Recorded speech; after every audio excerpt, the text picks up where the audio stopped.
Now I want to make this audio because since the past 2 weeks, when you look into Nigeria as a nation, you cannot help but be sad.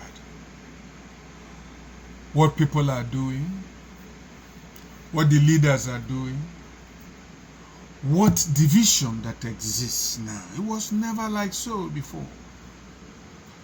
But I don't blame anybody, Lord, because the people will get the kind of government they deserve. I get sad anytime I look into Nigeria, not because of anything. But let me switch to a language because this very audio is targeted at Ndigbo. Mbobula nlenyere anya n'ime Nigeria. Obi ana agbawa m. Iwe na ewe m. Ahụ na afụ m. Maka gịnị ile anya na Nigeria onwe mgbe obi ga-adịghị mma. Ọwụ na ile ọfụma.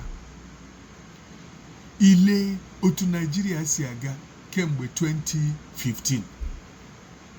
Ile otu ndị ugwu si aga kemgbe 2016.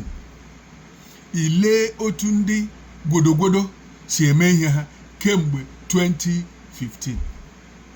Ile anya na ndị ofe mmanụ otu ha si eje nke ha kemgbe 2016. Ịbịa leyezie anya n'ala Igbo, ugo Nigeria awụrụ sịsị ọkụkọ na-efegharị ofere je ebe a, ofere je ebe a, ofere je elu, ofere je ala, onwe ihe ọ na-efepụta ya ma otu. Ile anya otu ndị Igbo si eme ibe ha kemgbe 2016 ọ dị mma. Ọ na-agbawa m obi, ọ na-ewute m, ọ na-apụta m anya mmiri na Igbo na-egbuzi ibe ha.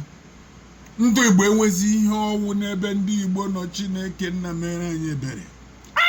Arụ emena. Ugo echefule ihe ọwụ. Sorozi ụmụ nnụnụ na-ezuzogharị. Igbo wu Igbo. Igbo a na-egbu nwanne. Gwanụ m ihe iri Igbo anyị.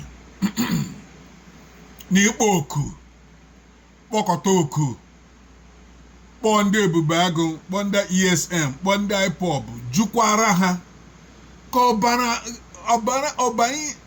ala Igbo ghara ị na-efesasị. Nke ọbụla ilere anya ọwụrụ ọbara anyị, ala Igbo a na-ama jijiji, Anambra na-ama jijiji. Ma unu na-eso ndị politiks, ndị na-azụ ọchịchị. Ma onye mma ihe ga-ahapụ ihe ndị ọchịchị ya na-eme, maka oge ha ga-aga lenye anya ele otu udo, ele otu ọganihu, ele otu nwanne igbu nwanne ya ga-esi kwụsị n'ala Igbo n'ofu gbuole m n'ofu. Chineke nna m